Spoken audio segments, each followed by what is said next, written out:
Coming up on the County Line, donations heat up the borough at the annual Fireman's Auction. Talk is cheap unless you are an auctioneer. We'll catch up with one of the fastest talkers in town. And try to control your appetites as we go out to lunch at a borough favorite. We're live. We're local. The County Line starts now.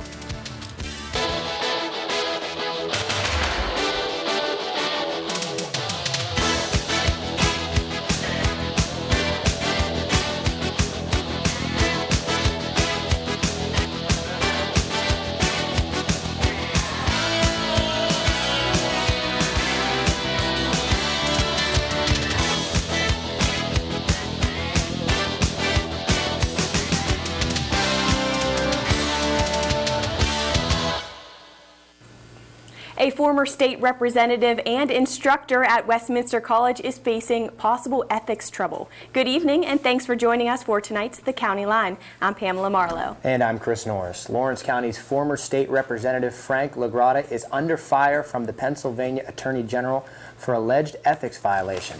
LaGrotta reportedly placed family members on the state payroll while holding office.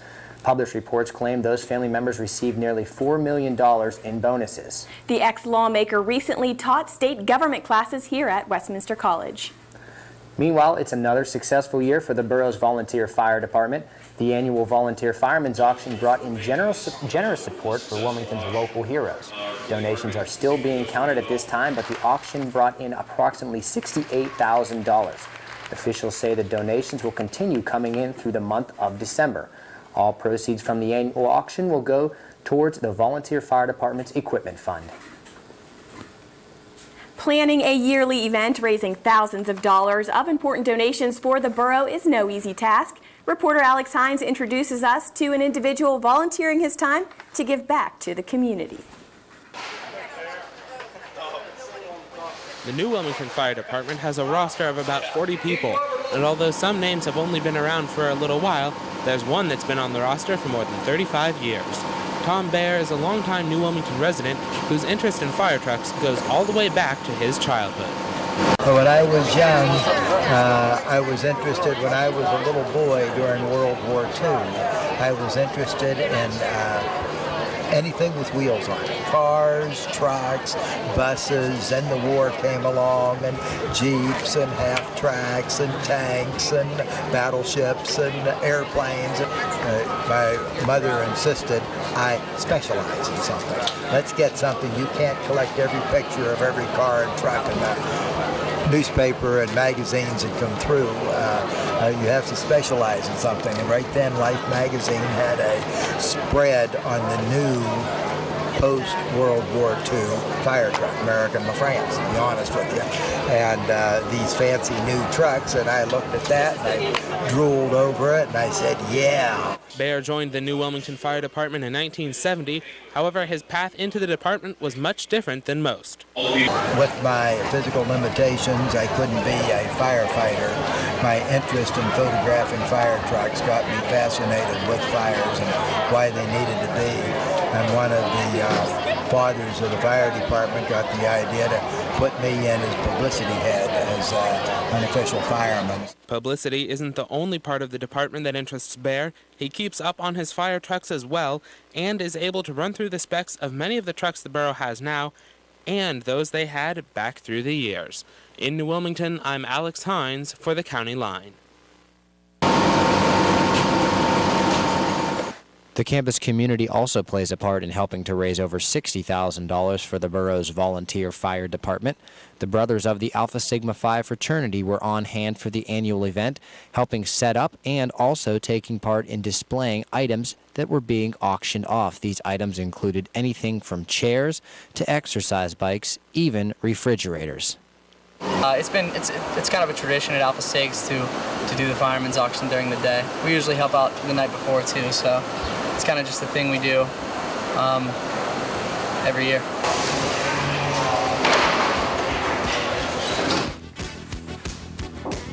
Fast talking, quick money, and plenty of pumpkins. 'Tis the harvest season, and in New Wilmington, you can find it all at the produce auction, but you must listen carefully.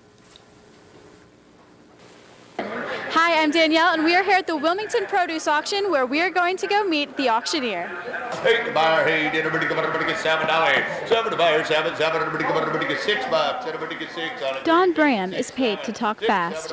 There's money at stake when Don talks, as he and his family run the Wilmington Produce Auction. $7.50, $7.50, sold $7, $11.05. Don's done this for 24 years now, something he learned when he was a boy. Got started with my father, and he had a family business that I just grew up in it. Okay. Yes, Don's dad was an auctioneer, and now Don's teaching his 6-year-old son how to do what he does. And he wants to learn to be an auctioneer, and he kind of does the babble thing. He's really cute at it. Don did have some training at an auctioneer school, but he says the best way to learn is just to do it. It's not all glory like everybody thinks it is. Don's the voice of the local farmers. He sells their onions, tomatoes, corn, flowers, anything local farmers grow. But this time of year, it's all about pumpkins. As he calls out the item, the bidders raise the stakes, and Don keeps track of it all. Are those actual words that you're saying, or is it all just gibberish? I don't know. They're actual numbers. Numbers? Yeah, there's filler words in there, and I don't know. I've been at it for so long, I don't really know. Don's good at what he does. He does charity work, donating his time and talent for school auctions and good causes. His wife Tammy will tell you, though, when the auction's over, Don doesn't have a whole lot to say. Now, what is it like living with an auctioneer? It's not as exciting as you would think. He doesn't talk at home. He's a little boring at home. All his personality gets used up at the auctions. Lots of people know Don, even if they don't know his name. He's always at one local auction or another. You can spot him with his signature straw hat, but he hasn't always been so stylish. When I first met him, he had a really stupid hat, and I show horses, so I got him a cool hat, and now every year he gets a new cool hat. You can see Don in action most weekdays at the Wilmington Produce Auction. That's where you'll find him, his wife, and the rest of the Bram family. And who knows, someday soon, maybe you'll see Don's son Dylan right next to his dad, talking fast and moving cash. In Wilmington Township, I'm Danielle Adams for the County Line. For a guy that talks for a living, he seemed to be a little camera shy. Yeah, that's true, but it's an interesting profession. Kind of short on words. Still ahead on the County Line, our Out to Lunch crew discovers good food is just a short stop away. A tradition rich in history and occurring every 4 years at Westminster is back in just a few weeks. We have the preview. And David Gregg travels to Kentucky for a look at the Titans in PAC play during Titan Town Sports. Stay tuned. The County Line continues after this.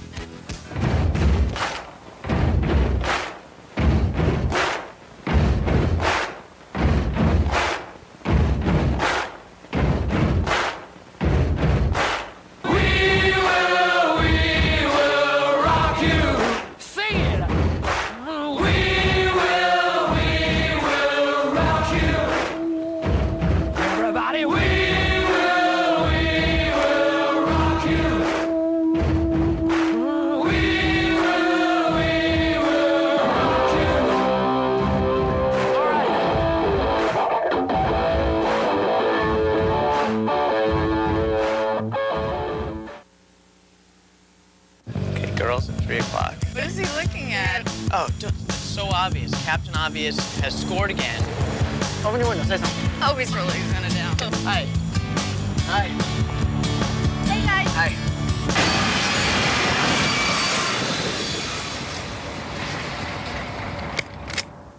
Picture yourself at Westminster College. Westminster offers an educational experience that is second to none. We've been exceeding students' expectations for 150 years. Westminster combines the prestige of a national liberal arts college with the personal attention you deserve. Westminster is a national leader in graduation rate performance and is the most affordable national liberal arts college in Pennsylvania. Visit Westminster's beautiful 300-acre campus to experience an ideal learning environment. Succeed at Westminster College. Tasers continue to become a part of the new Wilmington Borough's Police Department since being equipped with them earlier this year. Wilmington Police Chief Carmen Picarilla says that all officers are fully trained on the weapons. However, they are not rushing their use. Picarilla says before they use the weapons extensively, he wants to be sure all policies regarding their use are met and complied with.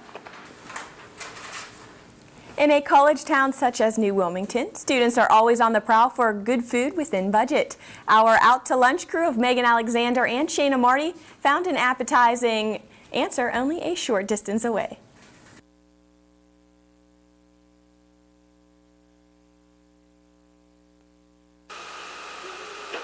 Hi, I'm Megan Alexander. And I'm Shayna Marty, and on this edition of Out to Lunch, we decided to highlight another local restaurant, the Short Stop Inn. Since it's been a long-standing New Wilmington tradition for the last 20 years, we decided we might as well take a look inside. Shayna and I were welcomed into the Short Stop Inn with the delicious smell of home-cooked food. The country, homey atmosphere made it all that more alluring. The entryway was split into 2 rooms, one for main dining and the other for reservations. The 100-year-old building has a unique old charm with its original brick and colorful past to go with it. We learned that this very building was once used to house slaves in the Underground Railroad. Years later, it was also a schoolhouse, a grocery store, a doctor's office, and even a pizza shop. With all these different functions, we wondered if the Short Stop Inn actually had rooms to rent out. But part owner Nancy Hill tells us how the Short Stop Inn actually received its current name. My sister's and brother-in-law's last name, it's Short. The Short family, and there's apartments upstairs, and they had originally thought, well, maybe they'd have, like the lodge used to be, efficient for overnighters, but we just never, got to that point because the restaurant just thrived, and we start knocking out walls and expanded, and that's as far as we wanted to go. Family recipes that have been handed down through the generations grace the pages of the menu. Everything from pizzas to meatloaf, salads to sandwiches, barbecued ribs to lasagna, the Short Stop Inn has a little of everything. Food was being served all around us, and delicious smells were arising from the kitchen. So Shayna and I decided to sample some of the homemade bread and wedding soup. We also tried the best apple butter we've ever had. It's no wonder that the Short Stop Inn receives so many customers, because everything on the menu, including the wide variety of desserts, are homemade. We peel and mash our potatoes every day. Homemade scallop potatoes, peel them and bake them. Bake our bread, fresh baked bread all day long with the real good apple butter that's made for us by an orchard. The Short Stop Inn is sure to make you feel right at home with its warm atmosphere, home-cooked meals, and friendly service.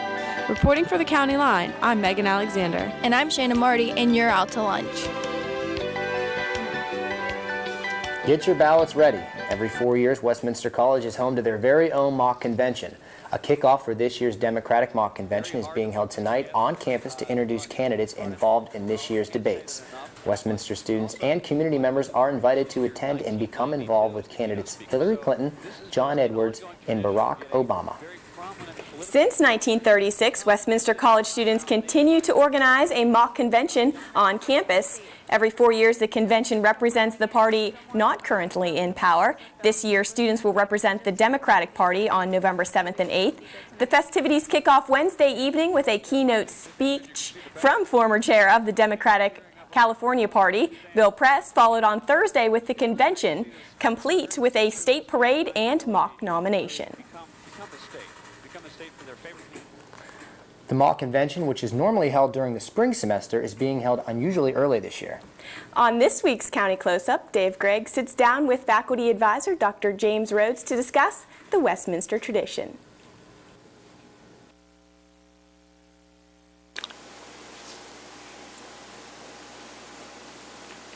Hi, I'm David Gregg, and join with me at this time is Dr. James Rhoads, who is a student advisor of the mock conventions. Dr. Rhoads, thank you for taking the time to meet with me. Well, thanks for having me. Now, I personally didn't know this a lot about the mock conventions. I'm wondering if you could briefly describe kind of what happens at these mock conventions. Sure. Once every 4 years, the college puts on a convention that attempts to simulate the political conventions, the national political conventions. And what we do is we debate the issues that are out there in the political environment, and we principally nominate a candidate for president. And it's always been for the party out of power, so in this case it's the Democratic Party. Okay. Now, as from previous mock conventions, how has this one kind of changed directions or evolved from past years? Well, we've had to do a lot of quick planning because we've moved the convention earlier than it's ever been before. It's going to be in November. The earliest it's ever been was 4 years ago when we held it in the first week of February. But it's principally because the parties have moved their primary schedule up, and we want to have ours before the students are influenced by what's happening in the real world. Mm-hmm. Now, do you feel that this is something that kind of helps students better educate them in voting, like in the process of voting? We hope so. That's the principal reason for having it. We hope to introduce students and to better prepare them for what the political environment's going to be like and how we select a president. Mm-hmm. Now, do you guys actually have actual politicians come to these? Our keynote speaker this year is Bill Press, who is formerly the chairman of the California Democratic Party, and he is now a pundit on television and radio. So he'll have some very interesting things to say about the current campaign. And we will have some other politicians that will show up, I think, and in the past, we've had some state representatives that come and see the proceedings, and I expect that will happen again. Okay. Now, these mock conventions, they aren't something that happen in a lot of colleges, like throughout the nation. Mm-hmm. Westminster is actually kind of in a special club. We are. We're the second oldest. Only Washington and Lee's University's mock convention is older than ours. We're doing this since 1936. And one of the neat things about it is it unites all the alumni. Everybody who's been to the college in the last 70 years has had this experience. And it's, I've seen people at homecoming, alumni who say, well, I was a delegate in 1956 or in 1968. Mm-hmm. And it's a unifying experience for Westminster. So what made you kind of get involved in these mock conventions, being that you're the faculty advisor? Well, it's really my area of expertise. I teach the American politics courses at the college, so it's a natural for me to be the advisor for this event. Okay. Now, I know a lot of the students get involved. Mm-hmm. How many of the student population actually gets involved and helps out with the mock convention? Well, we've got a committee of 16 students who are currently planning and organizing and promoting the convention, and we hope to get as many students involved as possible. Now, it hasn't. In the last several conventions, we've probably had about 60 to 70% of the student body participate. So you get a big percentage of the students that participate. Yeah, and we hope to do the same this time. Now, I know that people portray kind of the candidates. Right. Are there any repeating students from the previous year that are doing this now? There are a few. There's a few fifth-year seniors who remember their experiences as first-year students. We've got one of them on our committee, Chris Dulovich. Okay. But, that's one of the challenges that every committee has, is to try to educate the students about the convention, because virtually none of them were here the last time. And so that's one of the challenges that we have. So if you were to say something to the student body who may be kind of hazy about coming to the mock convention, what would you say to them to kind of bring them in? Well, what I would say is that it not only is it a learning experience, it's just a lot of fun. The students dress up in costumes to represent the areas of the country that they are representing. It's just a raucous couple of days that simulates what really happens at political conventions of the Democrats and the Republicans. Mm-hmm. So it's not only educational, it's entertaining. So how many, you said it's a couple of days, how many days does this span to? Yeah, it begins Wednesday, November the 7th, and it's an evening session, and then Thursday, November the 8th, we'll have an afternoon session beginning at 3 o'clock, and then the evening session beginning at 7:30, in which we will officially nominate the candidate. And now whoever gets nominated, is there any kind of like special incentives for the person that gets nominated? Do they receive anything for getting the nomination? You're talking about the real candidate or the student who are representing? The student that represents them. No, it's just, we've got 3 students who are representing the 3 candidates, Senator Clinton, Senator Obama, and former Senator Edwards. And it's just a matter of trying to promote their candidate and, I suppose, a sense of self-satisfaction if they could win it. Now, do you personally have a favorite candidate? I do have a favorite candidate, but I would not reveal that to you or anyone else. Keeping it to yourself. Yes, sir. Yes, sir. All right. Well, Dr. Rhoads, thank you very much for taking time out of your schedule to meet with me. My pleasure. Stay tuned. More County Line is on the way.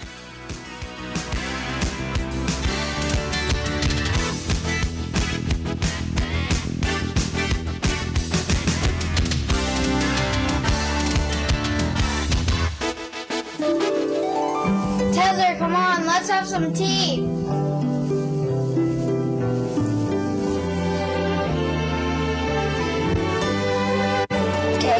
tea, Tazzer. Here's mine. Tazzer, would you want any sugar in your tea?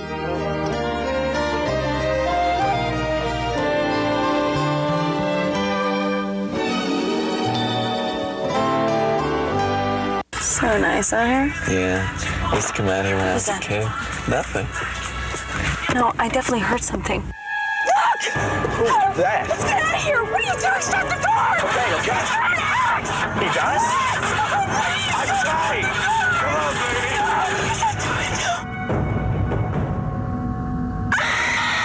Think history is a little scary? Then log on to loc.gov and see how much fun it can be. The Library of Congress at loc.gov.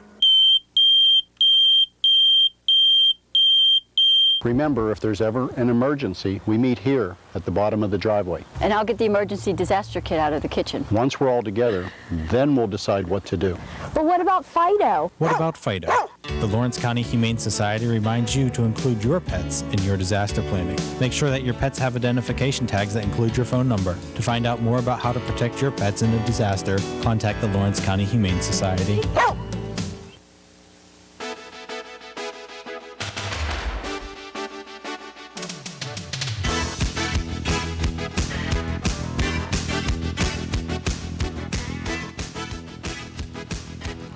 Good evening, I'm David Gregg, which would make this Titantown Sports.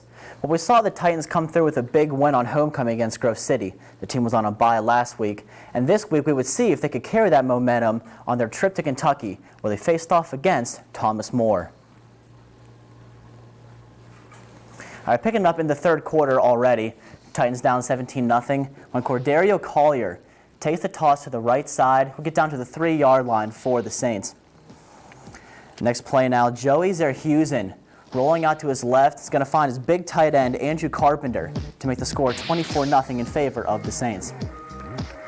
And if some is good, more is better. This time Zerhusen from the shotgun rolls out to his right, airs it out 40 yards where he hits John Resch, who goes up, climbs the ladder to make the catch. And Dwayne Curry, who goes in for the end zone to make the score 31-0 in favor of the Saints. Now Westminster trying to get back into the game. Now they're going to get a nice 25-yard run here from Nick McCloskey, getting it to about midfield for the Titans. But there are more Titan troubles as Brett Myers drops back, and he will be picked off by David Drossman, who is running like people are chasing him. He's going to get great blocking around the right side and get down to about the 15-yard line. From there, Thomas More would kick a field goal to make the score 34-0. The ensuing kickoff now, Chaz Rossatelli is going to take the kickoff, go to the left side where he has great blocking all the way, finds the wedge, and he's going to get to about midfield, a little past it, set up the Titans with great field position. Myers now on the play action, rolls out to his right, and he's going to hit Jacob Schaefer on the big connection, putting the Titans in scoring distance on the 3-yard line. And now more play action from Myers as he drops back, fakes the handoff, and finds Jacob Schaefer in the end zone, but it would not be enough for the Titans as they fall 34-7. And the schedule doesn't get any easier for the Titans as they will play host to the nationally ranked Washington and Jefferson this Saturday. And the Hounds were also in action this week. They traveled to Hickory where they routed the Hornets in a 47-7 victory. It was just another day in the office for Chris Burns, who racked up 152 yards and 3 touchdowns on 12 carries. And since their season opening loss to Fort City, the Hounds have outscored their opponents by a margin of 194-13. Now last week we debuted a new segment here on Titantown called the Soccer Second. And now backed by popular demand, here is Garrett Horvath with this week's edition of the Soccer Second. Hi, I'm Garrett, and this week we'll be learning the proper throw-in. A throw-in is very important because when the ball goes out of play on both sides of the field, the left or the right, it has to come back into play. Now to do this, once the ball has crossed the line of out of bounds, the player on the opposing team will pick the ball up and throw the ball in. Now when you throw the ball in, you have to have the proper technique. The proper technique consists of 3 things. Keeping your feet firmly planted behind the line, not stepping over the line, bringing the ball behind your head, completely behind your head, and then throwing the ball back into play. Now what happens is, after the ball goes out of play, the attacker will pick up the ball and he'll step up to the line, which is the touch line, only on the left and right side of the field. The player has to keep both feet on the ground firmly planted and keep the ball behind their head. It has to touch all the way behind their head, and then they throw the ball in, letting go of the ball. Now you have to make sure both of your feet stay firmly planted and the ball goes entirely behind your head. If you lift your foot or step over the line, it is a foul throw and it will result in the other team's ball. Also, if you don't bring the ball completely over your head, if you come halfway and throw it in, it is an improper throw-in and it'll be the other team's ball. I'm Garrett Horvath for Titantown Sports. Athlete honors of the week, beginning with Jessica Cooper, who receives both honors for her volleyball performances during the week, with 51 kills and 12 blocks, including 20 kills and a 3-1 victory over Thomas More. Now, staying with the pack honors also go to Hillary Newman, who was 4-0 in number 3 singles last week in the ladies' tennis victories over Bethany Tuesday and Chatham on Saturday. Moving to soccer now, Christina Adams had a 3-goal game against Geneva on Monday and an assist against Teal on Wednesday. And finally, that brings us to Brittany McKee, who was a key defense player in helping to hold the Lady Titans' opponents to just 6 shots, only 3 of which were on goal. And now let's take a look at what's coming up for Westminster Sports the remainder of the week. Starting with Friday, the women's soccer team will square off against Bethany. And a lot of action coming up Saturday. Both men's and women's cross-country team will be at the Carnegie Mellon Invitational. Both soccer teams will also be in action taking on Mount St. Joseph, the girls beginning at 11 while the boys begin at 1. And finally, the volleyball team will also be in action in a 2-game set, first playing Grove City at 4 and then Geneva at 8. And now it's time for extra innings. The Steelers are on a bye this week, hoping to heal some injuries, while the Browns host Miami. And yes, it is still baseball season. The Indians will travel to Fenway to face Boston in Game 1 beginning at Friday at 7, and Colorado will travel to Arizona beginning at 8:30 tonight. And that'll wrap up this week's Titantown Sports, but I will see you next week. Stay tuned, more County Line is on the way.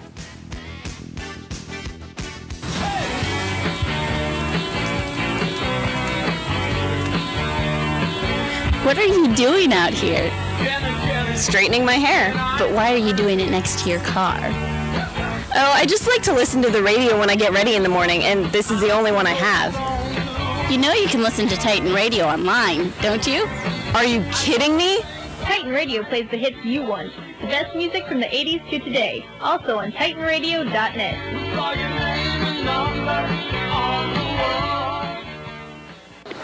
Come on, boy. Come on. What do you got there, Yogi? Huh?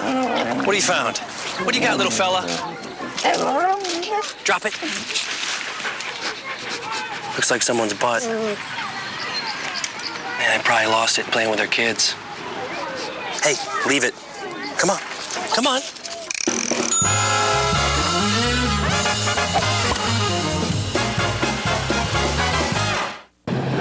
What's that? Check it out, Dave.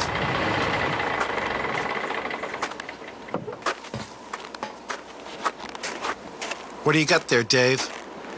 Looks like someone's thunder thighs. They must have lost them playing in the snow with their kids. Let's get back to work.